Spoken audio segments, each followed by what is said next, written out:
Welcome to the Fireside Chat on the Everyday Athlete Podcast Network by Run Try Bike. We have Christi Dee with us today. Christi has written articles for us under the Coaches Tip tab on our website, as well as having been on Beyond the Finish Line with Joe Harden. Christi's articles led me to wanting to have her on the show so that she could share her advice with you, but to also allow us to get to know her better. Christi is not just a runner. She has 43 marathon finishes under her belt. By the way, where does that phrase come from? I have no idea. Maybe Christi knows. But anyway, she's also an author with 2 books on the shelf, Can a Frog Jog and Maya Runs a Marathon. I'm excited to get into the parallels between writing a book and running your own business and running, and what marathon location had the best food. I don't know what she will say to that answer, but she did recently run a marathon in Rome. Before we bring Christi on the show, please remember to subscribe, rate, review the Everyday Athlete Podcast Network on your favorite podcast platform. And nowadays, you can also leave a comment if you're using Spotify for your podcasts. There are 9 shows to choose from with various stories and hosts. I'm sure you'll find one or all of them to your liking. So without any more rambling from me, let's bring Christi from the back room to talk to her about her upcoming journeys in the world of trail, ultra running, book writing, and everything in between. Hey, Christi, how are you? Hi, Jason. Thanks for having me. No, thank you for joining me. It's been a pleasure to get to know you through your writing for articles on our site and hearing your conversation with Joe a few months back. And I'm just thrilled to have you on our show. Now, one thing that we do here on this show is we try to break the ice with a question that surrounds pineapple on pizza. So you're already laughing. Is pineapple on pizza a yay or a nay for you? It's a nay for me. Yes! It's a total nay, right? Like, come on, people. Right. It's pizza. Right? You were just in Rome. Did anybody ever ask you if you wanted pineapple when you were on pizza when you were in Rome? Never once, no. Take it from the experts, people. Never once was she asked about pineapple on pizza. Anyway, that is our running joke. I think this is 162nd episode of the show, and it never fails to make me happy when somebody says no, pineapple on pizza is an absolute no. In the green room, I told you that I wanted to talk to you about writing a book, about running a business, and about running and how they all intertwine, because I'm uber fascinated by it. But before we get into all of how all of these things connect to each other, why did you decide that you wanted to write not just one book, but 2 books? So I think it's something that I always wanted to explore. I was pretty creative growing up as a kid and kind of wrote some poems and did like a little bit of writing and things like that. I enjoyed my classes growing up through English and things like that. Reading, I would always had a book in my hand. I think it was something that just naturally started to develop in my head. And then a few years ago, or over time, over many years, as my friends started to have kids and I was going to a lot of baby showers, I was looking for children's books that I could take as a gift that kind of related to how I knew my friends. And a lot of them were through running. And there weren't a lot of children's books out there based on running, or, the joy and the lessons that you can learn through running. And so I thought that there was an opportunity there to kind of get into that. It's very much a niche market, I understand, but it was something that was lacking when I've been shopping for children's books. And I thought maybe that might resonate with others as well. Out of curiosity, because I have this conversation a lot when it comes to running a business and business owners, the statement of, I know it's a niche audience, you said it in a way that made it seem like it wasn't an audience that you should pursue because niche means small and maybe you can't get enough out of it. When you think about that from a business perspective, was it something in your mind where you thought, I need to make sure I reach tens of thousands, hundreds of thousands, millions of people? Or was it more along the lines of, yes, this is a niche and I want to get into it, and I think that the people that I reach here are going to be valuable, not only to me as a writer, because I can then learn and understand what they're looking for and write a second book, but also to develop a community around it as well. Yeah, definitely. I knew that it was going to be small. It was kind of through the editing process. When I first had the first one, Can a Frog Jog? one of the editors that I had talked to before hiring the one I ended up with kind of gave a little bit of negativity towards like, do you know that there won't be a lot of people that understand what you're going after here? And to me, that didn't matter because the smaller audience, the running community, that was my target market. And I was okay with not having a book that was for the masses necessarily. I think in both of my books, there are lessons that can be gained for children and, adults alike. While the subject matter may be focused on running, I think there's a broader scheme there and a broader lesson and things that people can take away from it. Is that similar to your approach to running? Like when you first got into running, was it, okay, I'm going to figure out how to run a mile, and then I'm going to run a 5K, and then I'm going to run 10K, and then half marathon, and then try to figure out the niche in which you wanted to participate in? And that might change over time, because I know, like we mentioned, you've run 43 marathons and 7 ultramarathons. So it changes, it has moved. But when you first got started, was there a niche that you were looking to be a part of? And you were like, yeah, I enjoy this area, even if it's not what everybody else is doing. Yes, for sure. So the very first race I ever ran was a half marathon with a group of friends. And I was peer pressured into doing that. But I was very happy in the end, very happy that I did it. It was very daunting, very scary, but I wanted to fit in with my friends. And so I did it just based on peer pressure. To this day, I'm the only one that continued to run after that particular race, which is really funny because I was the biggest advocate against it. This is awesome. But yeah, so Candid Frog Jog, it's really about you were following the narrator through the story, and he's kind of searching through the animal kingdom to find a running partner. And to me, that speaks to, it's okay if you're not doing what this person is or the next person. Just keep being you, and one day you're going to find that community that you belong in. And so that's kind of where our narrator goes through, all these animals, and that they are too fast or too slow, or they don't run, or they swim instead. So where do I fit in? And in the end, it's kind of like you can find your own community as long as you stay true to yourself and to what you like to do. Quick shout out to those of you that are joining us on Instagram. I see the Run Club Salem is with us, Cami the Tri-Nut, Raz from Running Sucks, Not Your Average Row, and Honesty Global Industry have joined us. Thanks. If you have questions for Christi, drop them in. I need to hear more about the peer pressure from your friends to do the half marathon, because I will tell you, for me, the reason why I got into triathlon was I had just moved to Texas, and I was playing on a co-ed softball team, and two of the players were like, hey, we're going to do this triathlon. And I thought to myself, what's a triathlon? I have no idea. Okay, let's try it. And after like weeks of training for this thing, and I'm putting training in air quotes for those of you who are listening, I asked them if they had registered, and they had said no. They didn't even register for the event. So I did it, all on my own. Hated every second of the swim, but fell in love with the sport and have gone on to do 8 Ironman distance events. And they never got into the sport of triathlon. So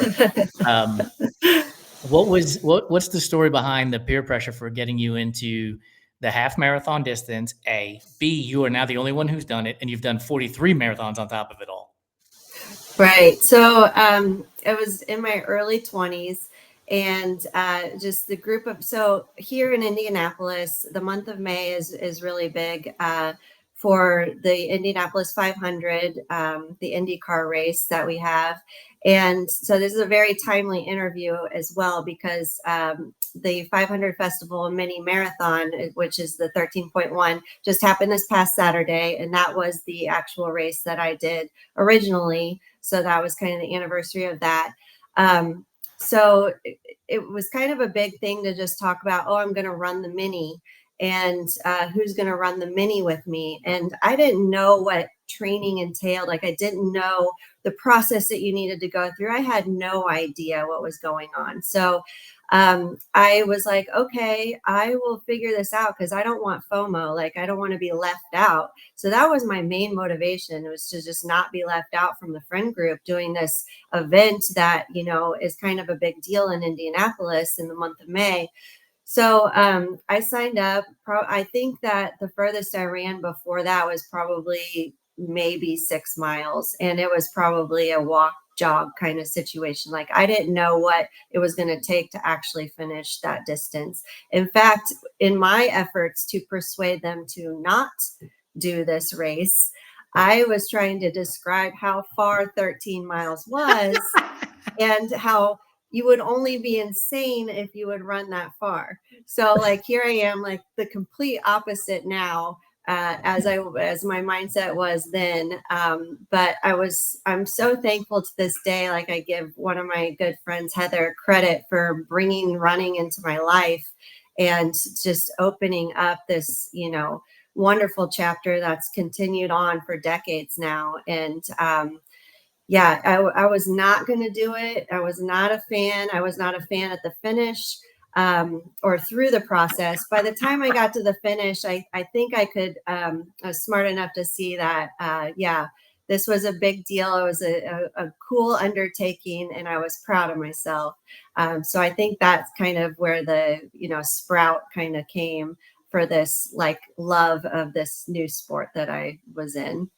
Shout out to those of you that are watching us on YouTube. Denise Dabbles, thank you very much for the comment about impressive people are doing Ironman events.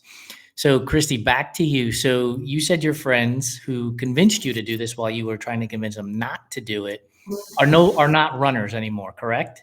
That's correct. How long did it take for them to stop running? Was it immediately after that finish line and you were like, come on, let's do more? As a matter of fact, let's double it.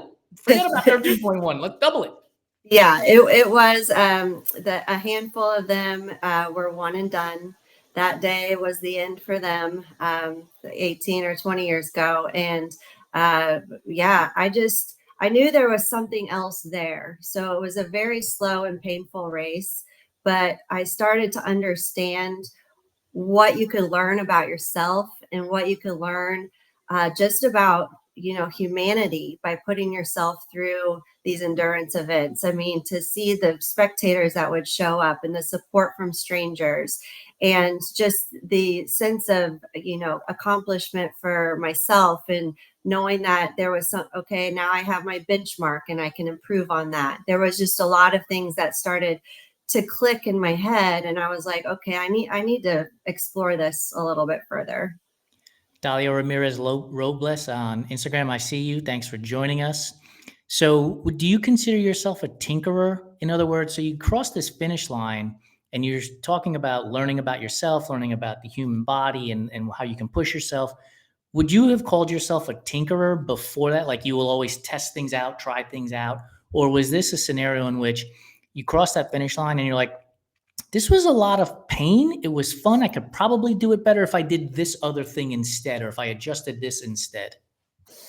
I'm pretty much an all or nothing kind of person. Like, I will dive in fully once I'm committed to something. I'm going to see it all the way through. And maybe that's why I've continued for all these years running, because I tried it then, and something clicked with me a little bit, and then I was able to find a passion within that. And I think yeah, it's just something that I dove in with both feet. It was casual maybe at first, but not for very long. I got pretty hooked pretty quickly. The more finish lines I found, the more I wanted to find again. Do you have a race mantra? I have several. Yeah. So it kind of depends on the race, right? I think we've all been there where you're feeling amazing and you're just at the top of the world. So those are going to be, just like how strong you are and like how far you've come. One thing I like to always remind myself is about perseverance. The greater the obstacle, the more glory in overcoming it.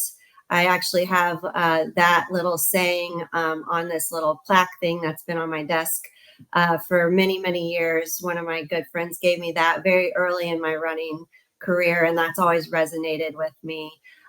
So I kind of always dig into that.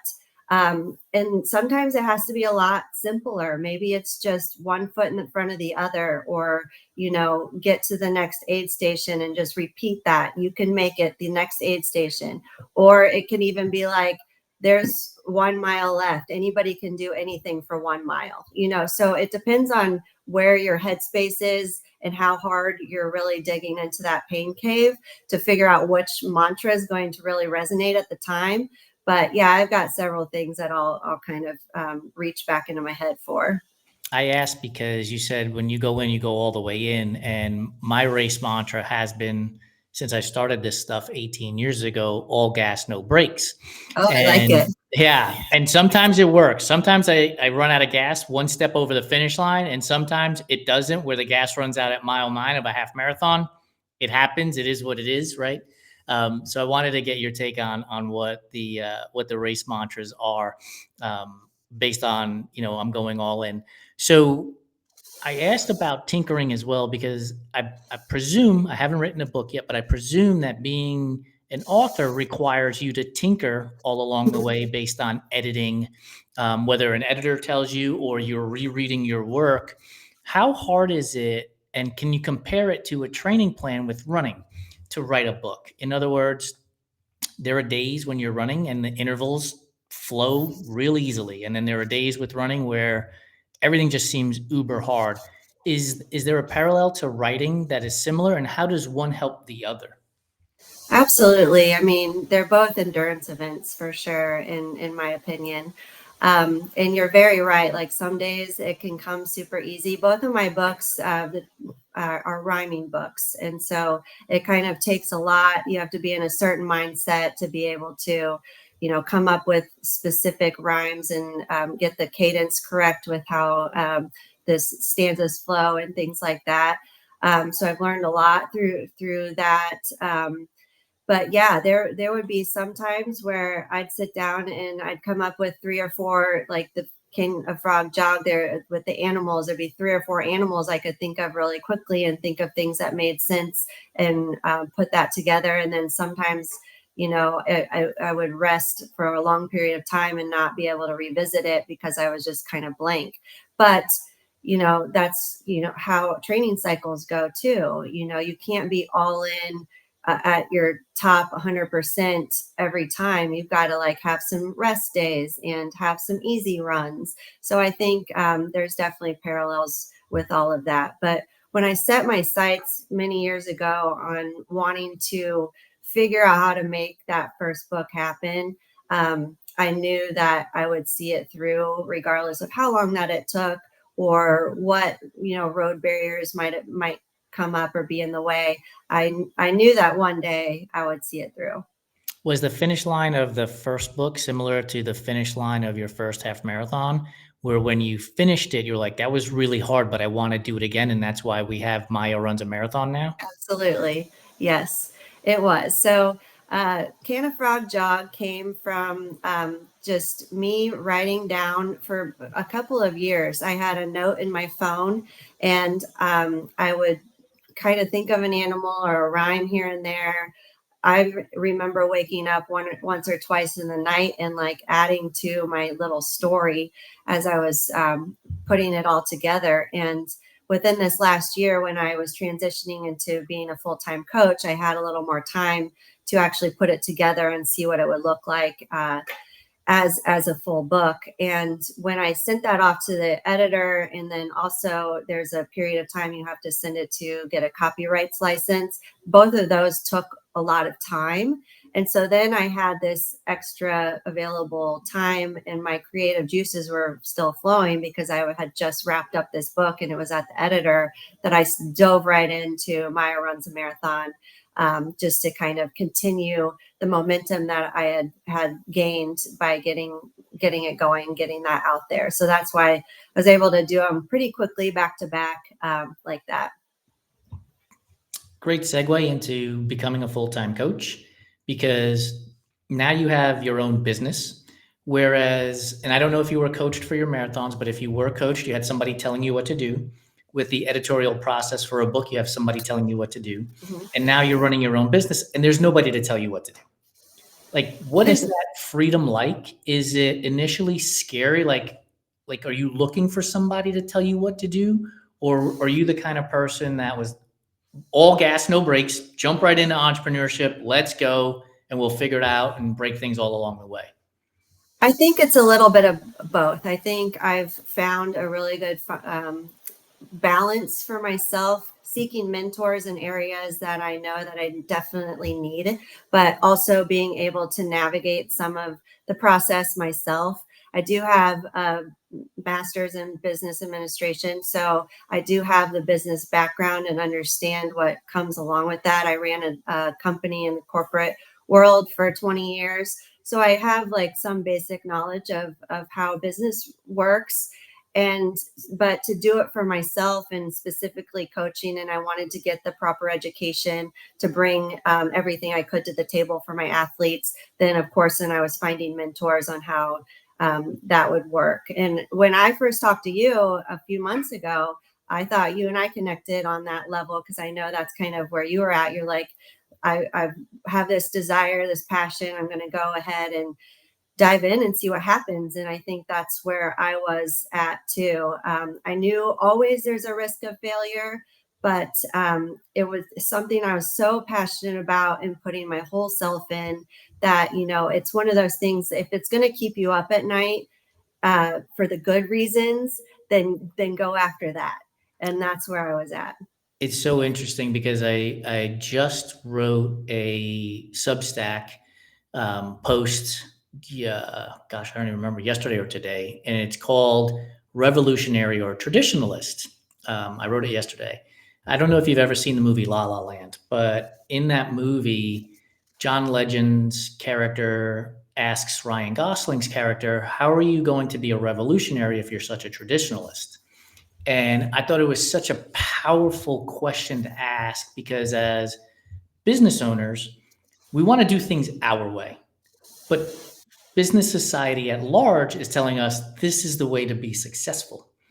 And at some point, you have to take ownership of your own business and be inquisitive and break things. And that's where I've been for the last 5 years. And I'm probably leaning into it more today than I ever have before, because I don't want to live somebody else's spreadsheet or dreams or goals because that's how they ran their business. I'm doing it my way.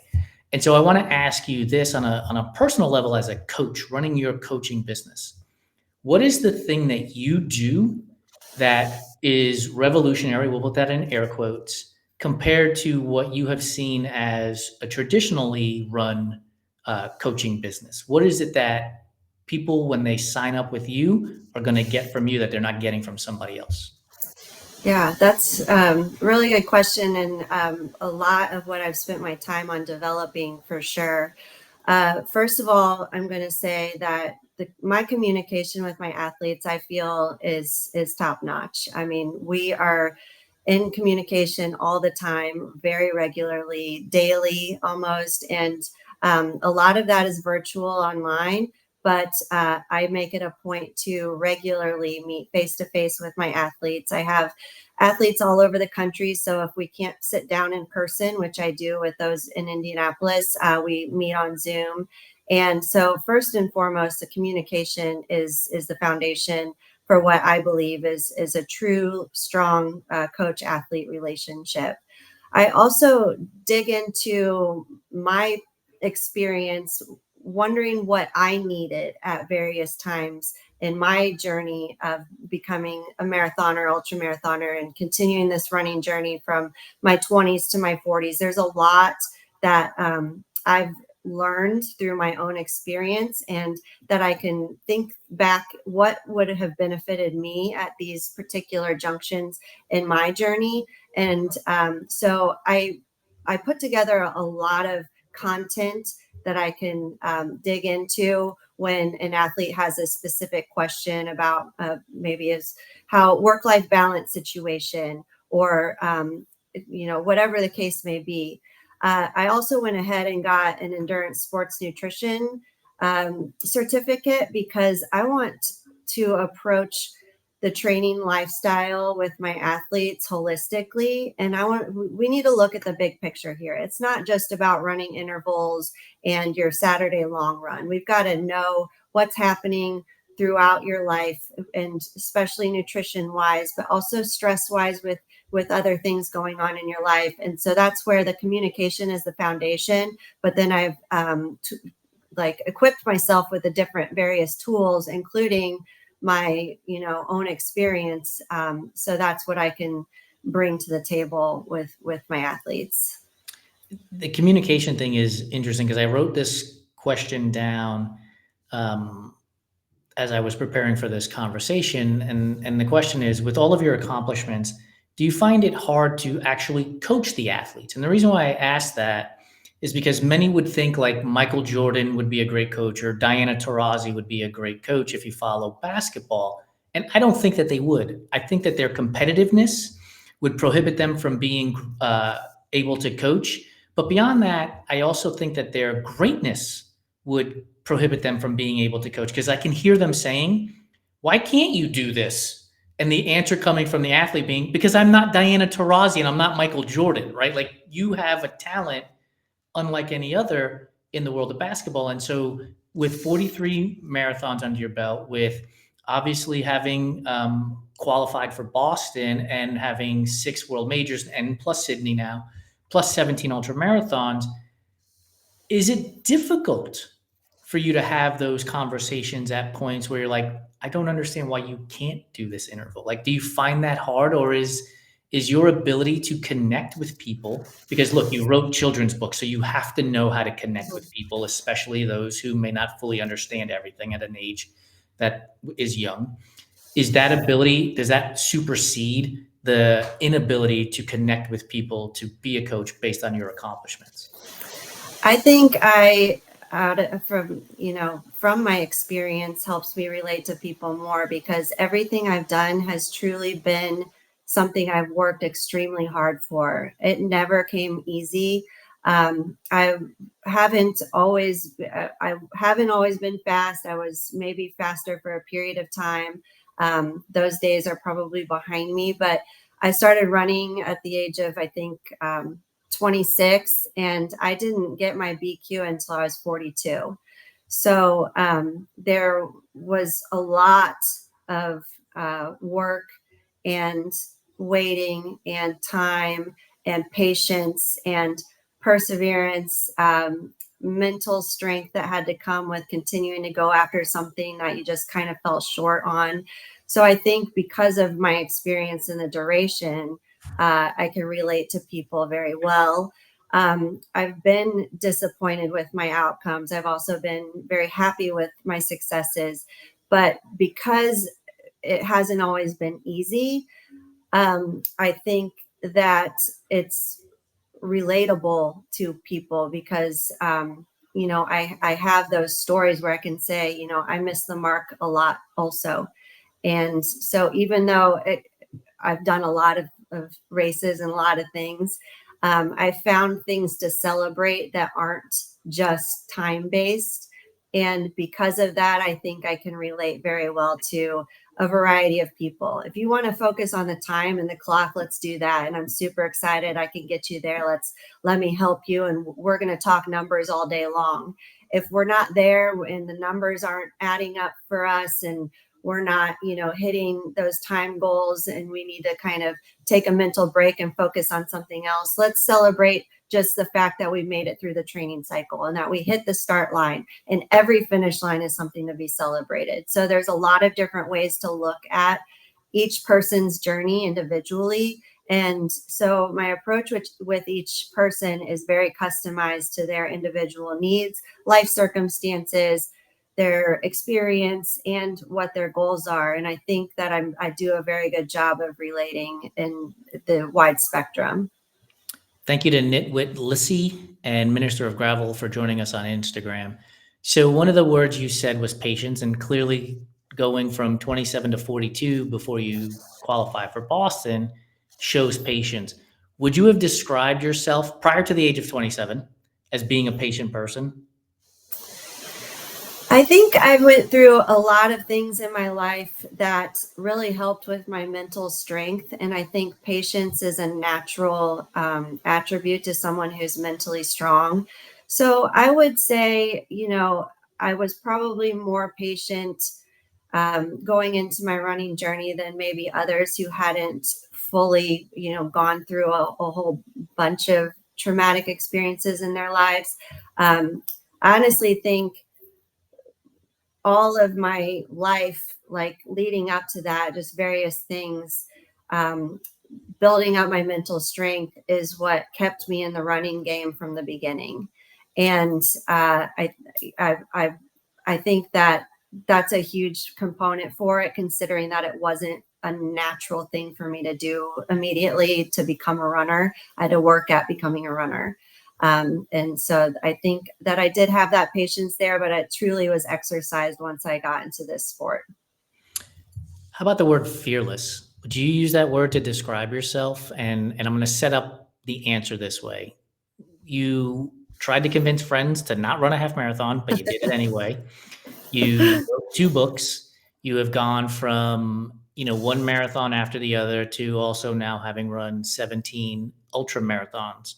Has there been a moment where you've thought to yourself, I can't do that? Or are you the kind of person who's like, let's see what happens, and if I fail, the worse the result out of that failure is a lesson learned? That's 100% where I'm at. I think if you wait until you're not afraid to do something, it may never happen.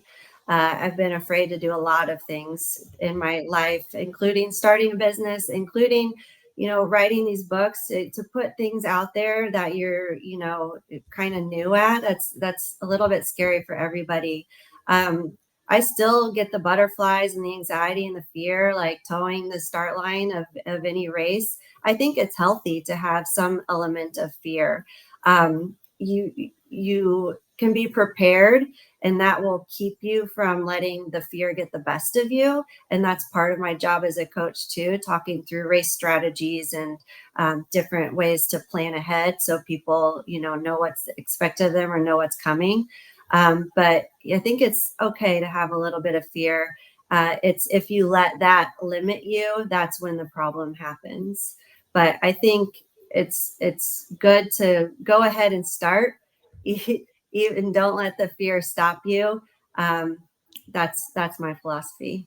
Yeah, I mean, I guess the reality is there's going to be regret in either one of those scenarios, right? You either regret that you didn't try, or you might have a regret that you failed. But either way, I'd rather have the regret that I didn't make it to my goal than the regret of always wondering what could have happened. Absolutely. I mean, you truly do fail at 100% of the things you don't try. And I know that's a little bit of a cliche, but like there's so much truth in it, Yeah. that I think, everybody can learn that lesson. Our buddy Joe has joined us over on YouTube. Okay, Joe. Do you want to put a bet down on Prairie on Fire right now? We'll put down a bet on who's going to run more. $1 bet. Well, I'm betting on myself. There you go. Yes, that's how you So do it. We have yeah, a I'm super excited, but yeah, I mean, Joe can hang with the best of them. So I'm excited to see him out there. We'll see what we can come up with. we have a motto that rolls around our offices, and by offices I mean my laptop that I operate this business out of. Is take risks and bet on yourself. Always bet on I yourself. like it. Yeah. So let's talk about the backyard ultra. In the green room, I mentioned to you, it's my white whale. It's the thing that I believe I can be successful at in getting to 100 miles. Like I've said before, I've crossed 8 100-mile finish lines. I've done Cocodona. I can do the distance. But this format trips me up in all kinds of ways. And we talked about tinkering, we talked about being fearless, and we talked about being patient in this conversation. Would you agree that those are 3 things you would need in order to be successful at this format? 100%. Yeah. I mean, if you don't have the patience to stay out there until the cows come home, you're gonna have a rough day. Yeah, you've definitely got to be patient. You've definitely got to be willing to try different strategies because the same thing might not work, hour 15 that worked hours 1 and 2. So I definitely learned that my first and only time that I've experienced the backyard. But I would just vary my strategy from hour to hour if necessary. And so adaptable, patient, and you've got to have a little bit of humor in there. Keep things light, don't let things get too heavy on you. But the backyard's a special event. I think it's something that's really great for allowing anybody to participate on a stage that kind of like keeps the playing field even.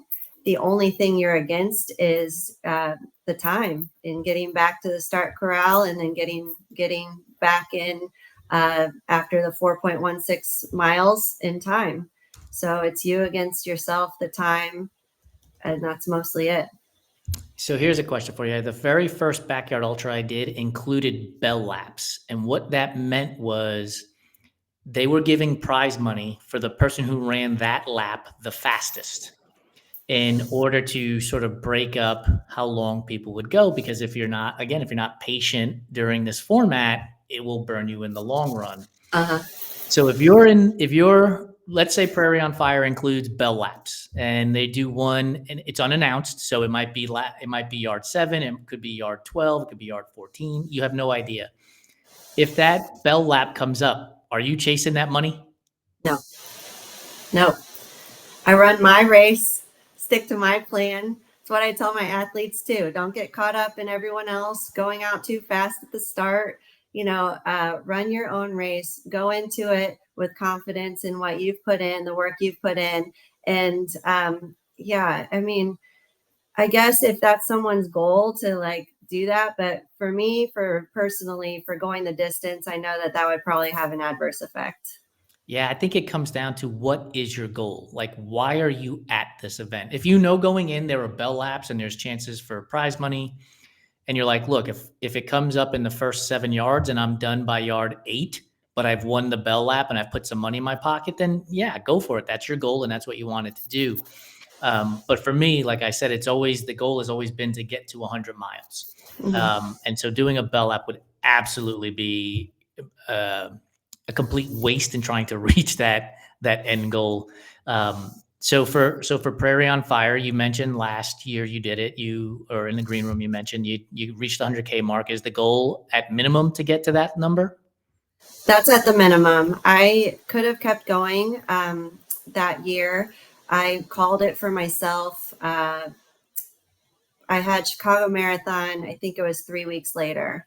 And I was kind of evaluating the situation. There were 3 other females still in the race, not showing any signs of stopping. So the only thing better than like hitting my PR distance up now is the 100K for that. So I could have tried to like be on podium, top 3 female, or, even try to win. But that would have ruined my Chicago Marathon, I felt. And so I needed to listen to my body and just kind of start to make the right choice for what I knew I still had just a few weeks later. I think that's such an important lesson that you've just given people, right? Like, what is the ultimate goal? What is it that you really, truly want to accomplish? And in this case, we'll just use these 2 events, Prairie on Fire and the Chicago Marathon. The Chicago Marathon was A goal. And risking your A goal to try to do something at a B event for yourself just doesn't make much sense to me, especially, there's investment from money and time into the A goal. So why would you burn that for something else? But it's hard for people to make that decision. Is this something that you as a coach have had to face with your athletes where they're like, I want to do these 17 events in 17 weeks. And, in week 12 is the A goal, but then there's these other 5 races right after. Like, are you facing that conversation with your athletes that you're coaching? Yes, definitely. In fact, I have one athlete right now who is, we're 4 weeks into 7 weeks. She had 6 events in 7 weeks. And I said they were all varying distances, but it did include marathon It does include a 50K, a couple half marathons. So we had to break it down, and we had to realize that not all of these needed to be approached as races. We needed to decide which ones of these would be part of the training block and make sure that we would stay inside of ourselves and not get all caught up in the race atmosphere, but that we were going to run our own race in terms of using it as a training piece to build towards the bigger events. And she's done a very good job at it. So I'm super proud of her. But yes, I think it's valuable to have races in intermittent, like through your training plan. It can bring some chance to practice race day, race morning, like fueling and breakfast and waking up and, kind of getting in that atmosphere. Maybe it will get some of the nerves out before your actual A race comes around. But to your point, definitely need to know what the actual objective is for that, and to stay within yourself and not get too carried away, to sacrifice, the future goal that is coming down the road that you're trying to train for. Yeah, it's hard for me personally to take that approach of use it as a training day, because one of my other mantras is bibs on, races on. And if I'm going to a race, I'm going to race. That's just my Mhm. mindset. So I know that with that being the case, I have to look at schedules, because you're going to have a taper moment, then you're going to have a race, and then you're going to have recovery moments. And you have to balance all of that stuff out. So I think it goes back to what we were talking about earlier, which is you really have to understand and know your own personal why, instead of getting caught up on what you see on Instagram or TikTok or any other social media platform about what people are doing. So, for example, right now, the Cocodona 250 is being run, and I see it all day, every day for the last couple of days, which is this race makes me want to go out and run a 250 miler right now. And it's awesome. Challenge yourself, do it, but understand there's time that you're going to have to invest and money you're going to have to invest to get there. And do you really want to run a 250-mile race, or are you just caught up in the hype because the people within your inner circle on social media are talking about it constantly? Yeah. I mean, yeah, you can definitely get caught up in it.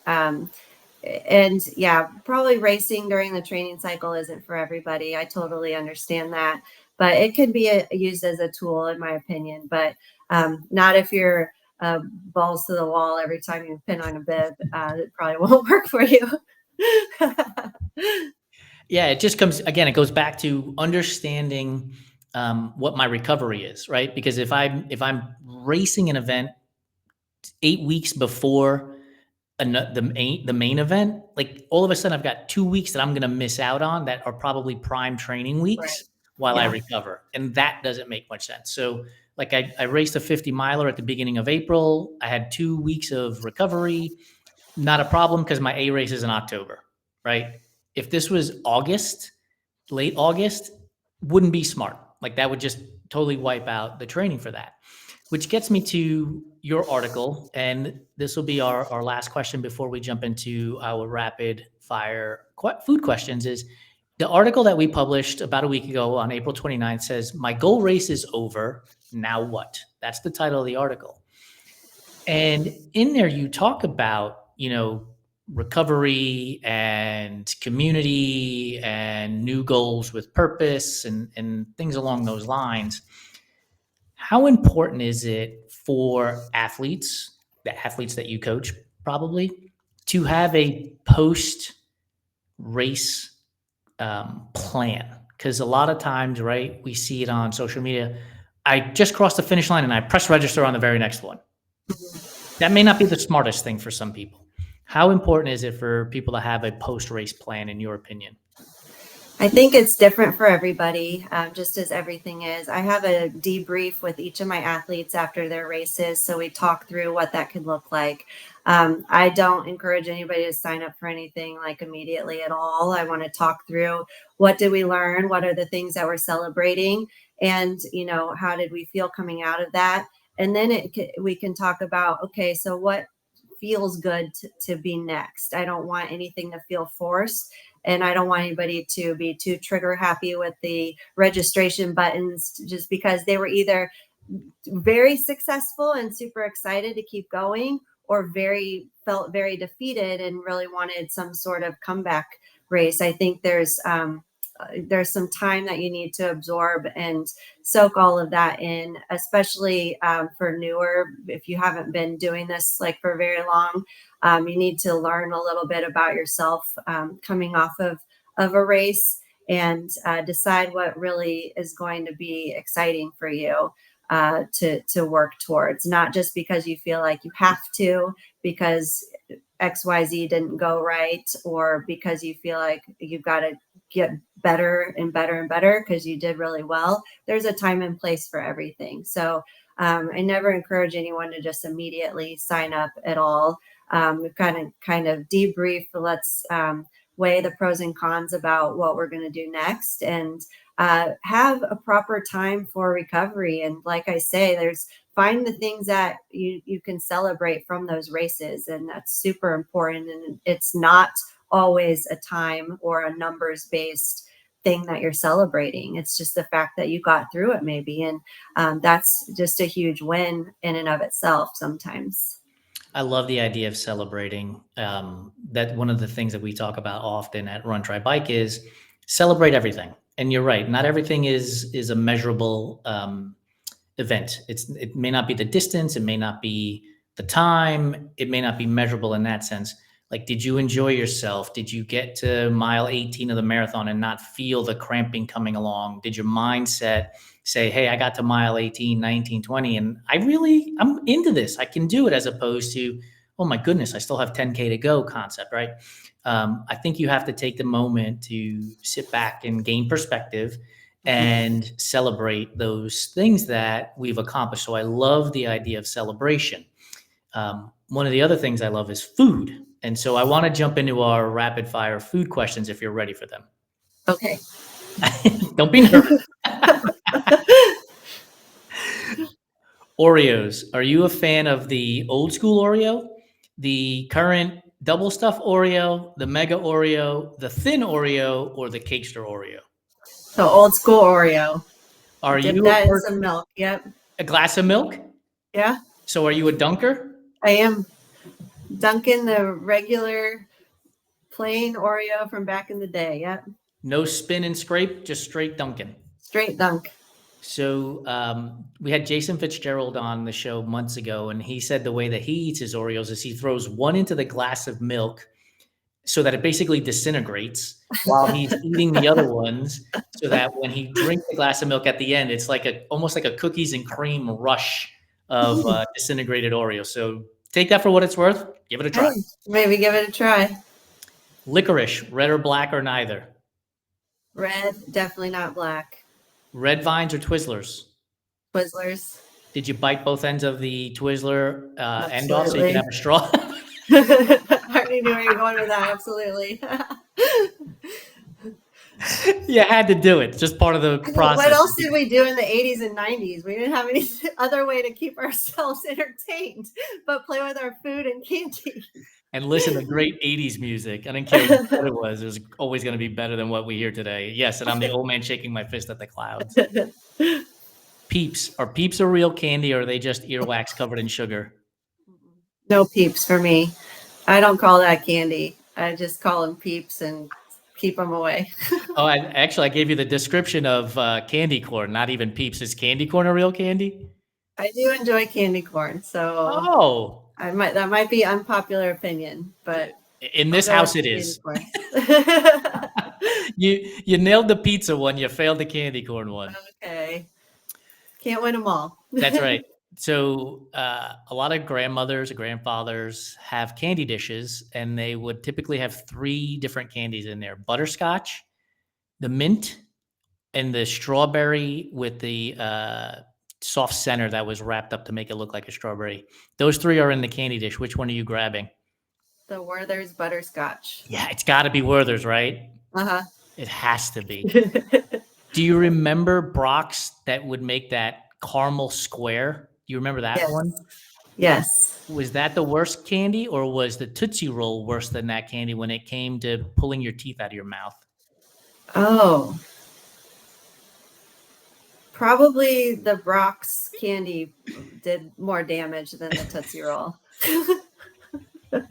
That Brock's candy was so rough, man. Like, Yeah. I gotta tell you, like, I'm not sure how Brock's has stayed in business when you think about it, right? They make candy corn. They make that hard sugar caramel thing. They make do you remember the circus peanuts, the orange things that are Oh like yeah. styrofoam, Oh yeah. right? Like, how are Well, they still in business? here's my conspiracy theory. I think a dentist is in charge of all of that. That dentist is in a palatial palace somewhere and he just keeps cranking that stuff out. Yep, because then we all need to go get our teeth fixed after chomping on all that. Creamy or crunchy peanut butter, which way do you lean? Creamy. When you make a peanut butter and jelly sandwich, how do you make it? And I'll give you your options. Do you put peanut butter on one slice of bread, jelly on the other, and then smash them together? Or do you put peanut butter on one slice of bread, jelly on top of the peanut butter, and then bring the other slice over and smash it? Oh, it's separate and then together. Yeah, it's wrong, but good answer. Okay, so then how do you eat the peanut butter and jelly sandwich? Because I've heard so many answers to this question. I usually give 4 options: 2 rectangles, 2 triangles, 4 squares, or 4 triangles. Rectangles. 2 rectangles. 2 rectangles. Yes. I've heard 2 rectangles, but the person said that they turn it so that they have the handles as the crust, and then they eat it like corn on the cob because they don't like the crusts, but they don't want to get their fingers dirty from jelly. Okay, that's fair. I've heard people say they go straight into the middle of the bread. They don't cut it. They go straight into the middle, and then they eat the corners, right? And I've heard the typewriter method where they go from corner across without slicing the bread. So I tend to eat the crust part first because I want the good center, nice part for the end. I save the best part. So does that make you a fan of Uncrustables, or you don't like Uncrustables? I Because it do doesn't like have. Uncrustables. Yeah, Uncrustables are good. It's The center part's the better part, so I eat the crust off first. I love it. What about grilled cheese? Are you a fan of grilled cheese? Oh, absolutely. Do you have a method for making the grilled cheese? I think just as classic as it can be with butter, white bread, and American cheese, because that's how they serve them at the aid stations out in the woods. And that's always the best grilled cheese ever. Okay, so next time you make a grilled cheese, I don't know if you like mayonnaise, but add mayonnaise to the outside of the bread the same way you Okay. would butter. Have both, and it adds this tanginess to the grilled cheese sandwich. It's unmatched, and it gets crusty or crispier on the outside too. Oh, that's a good tip. I'll have to try that.